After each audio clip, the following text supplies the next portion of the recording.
stilettos like these could actually save your life. Self-defence classes have started up in America, showing women how they could use their heels to fend off attackers. They've had various celebrities sign up to this. The lady who started it is a former ballerina who was actually attacked, and she's saying that, you know, quite often women are in heels anyway, so all this thing like just run away doesn't always work if you've got high heels on. She's talking about how you could probably use them, either take them off to kind of defend yourself or stamp on somebody's foot.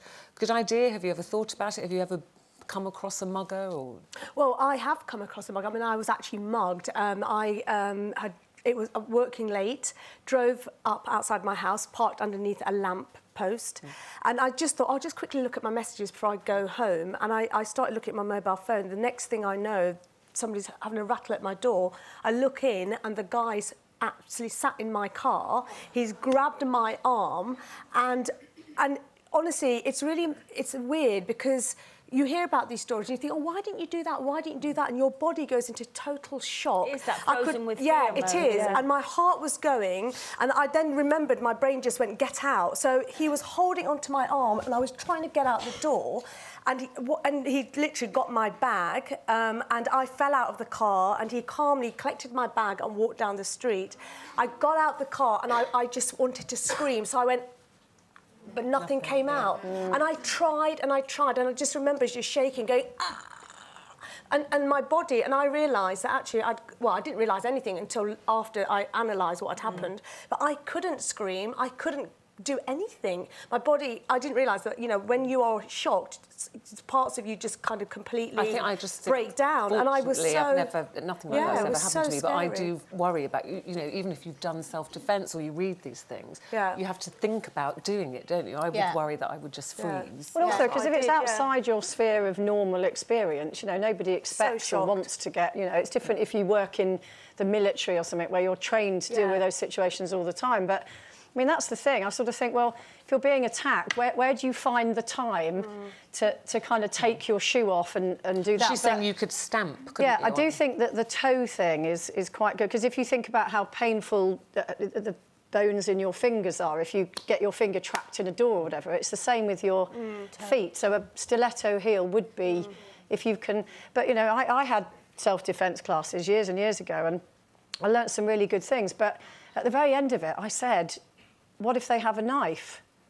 And the instructor just sort of said, well, then you just do what they tell you to do. Because if they've got a knife against your throat, you can have all the self-defence moves in the world, but, you know... And did you remember those things that they taught you? You know, if you ever were attacked, do you think you'd know what to do? Well, there was one thing that really, really stuck in my mind.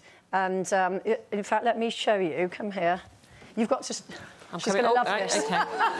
You've got to... Anyone want to take bets? I've got heels. No. So if you... So say, obviously, one of the big things is that someone comes up behind you. Yeah. And sometimes they constrict your throat to try and sort of panic you. I'll mind your microphone, hang on. Yeah, right, so I'm trying to strangle you. So you're trying to strangle me. Now, your instinct is to do this. Yeah. Right? You've got no chance. What I was taught to do is that you get hold of the two fingers and you just go... like that. Yeah, that would work. And the pain would make them drop you, and then you leg it. So there you go. I wanted to do that for ages. Well, actually, I learned, a friend of mine did her workplace centre on a kind of safety, keeping safe, because she did a lot of travelling for work. And one of them was, which I always remember her telling me, is if you get mugged or somebody stops you in the street and says, you know, pushes you up against the wall, give me your phone, give me your bag, they just want that thing, you know, they want this wallet. So never just hand it to them. Don't say, yes, OK, here it is, because then they'll go, and your watch, and your earrings, and so you just go, yeah, sure, and you get your phone or whatever, and then you throw it. And so they will be... That's what they want, the purse or the wallet. Good. They'll be distracted, which hopefully just gives you a few seconds to run. So that's always been in my mind. It's a good one, isn't it? Actually, what you think you would do in that situation and what you actually do. I remember when I first moved away from home, and I was living obviously in my own house on my own at the time, and walking home. It was middle of the day, walking home, And this guy was coming towards me, and you know when your instincts think, I'm not sure about this person. I didn't recognise. Always trust your instincts. Yeah. And he was walking towards me. Anyway, he was quite a young guy, but he was flashing basically. But at 18, I was traumatised, and I think I'm walking to the house thinking there's no one in. I'm on my own. Anyway, he crossed the road and came up behind me, and he was right behind me, and he just kept saying, "Turn around, turn around." And I'm thinking, I didn't know how to get the key out. I thought, how am I going to get in? All my neighbours were at work, so I knew the neighbours weren't out.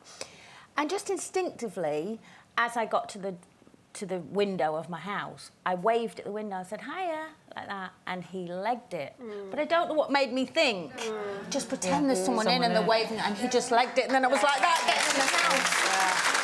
I always do that when I answer the door.